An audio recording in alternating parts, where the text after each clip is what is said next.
The image that you see on the top, that's a very weird image, but that's all the space junk in space right now around Earth.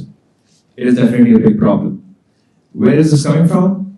It's the collision between space objects, satellites, spacecrafts, colliding with retired satellites. Retired satellites, what are those? The ones which do not have any more propellant left, so they're useless.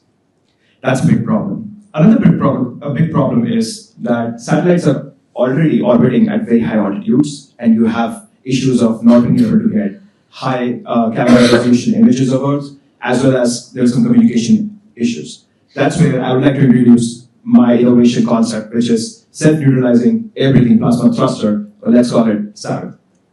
What it does is, it orbits at very low Earth orbits, using air as a propellant in the orbit. Yes, air.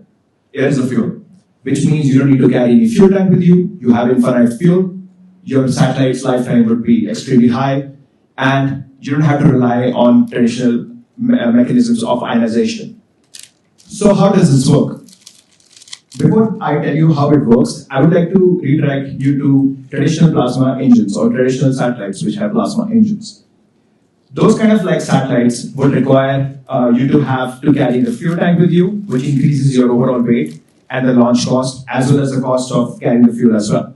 Right now, the launch cost, the cheapest launch cost is by SpaceX Falcon Heavy. It's about $1,500 per kilograms. And here we are trying to reduce it even further than that. So what air-breathing plasma engine would do is, it will actively use the incoming air in the atmosphere, breathe in the air, ionize it using an electron source, as you can see in the image there. And those ions are basically a cocktail of charges known as air plasma. And those ions are accelerated using electromagnetic fields to generate thrust in very low orbits. So you have to generate thrust in order to maintain the satellite in the orbit, which means your thrust should be equal or more than the drag in those altitudes. Let's come back to drag. So how are we preventing formation of space debris with this technology?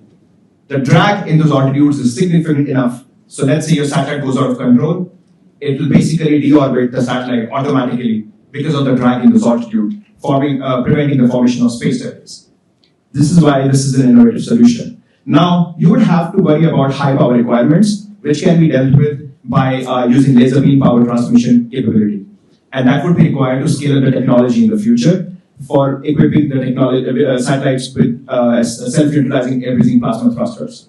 In conclusion, we can use these kind of technologies for very low Earth orbits, for satellite propulsion, to have enhanced imaging because you're much closer to the Earth, as well as enhanced communication. Thank you.